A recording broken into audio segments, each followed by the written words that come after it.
Start by removing the grout around the loose tile so you can lift it without cracking neighboring tiles. Carefully score and remove the grout around the affected tile using a grout saw or an oscillating tool with a grout blade, keeping the cut shallow where tiles meet to avoid chipping. Gently pry the tile up with a flat chisel and a putty knife working from one edge and easing under the tile to break the bond without snapping the tile.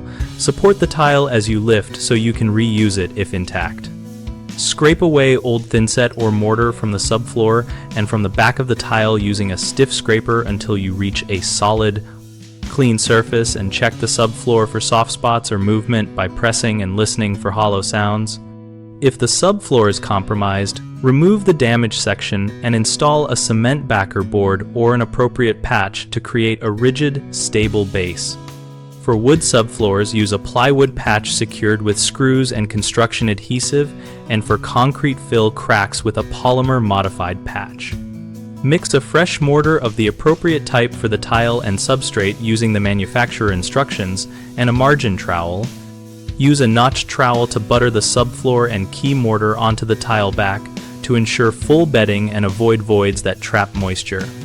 Set the tile into place with firm, even pressure and twist slightly to seat it.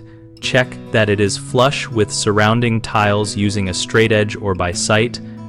Allow the mortar to cure as directed, then regrout with a grout that matches the joint width and type, sealing the grout if recommended for laundry room moisture protection. Common problems include reoccurrence from a weak bond because old mortar was not fully removed, which you fix by cleaning both surfaces to a solid substrate and using fresh, appropriate mortar applied with full coverage. Another issue is subfloor movement causing tile loosening, addressed by repairing or replacing the soft or flexible subfloor and installing a cement backer board or using full mortar bed techniques to stabilize the tile plane. A third concern is improper curing and premature use of the floor, so always follow the mortar and grout cure times.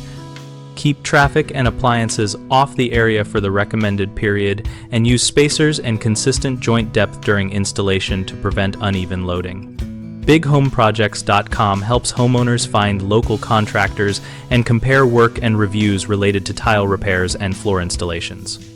We also help contractors find projects and connect with homeowners, and we host a discussion community where members share tips, ask questions, and post real job experiences.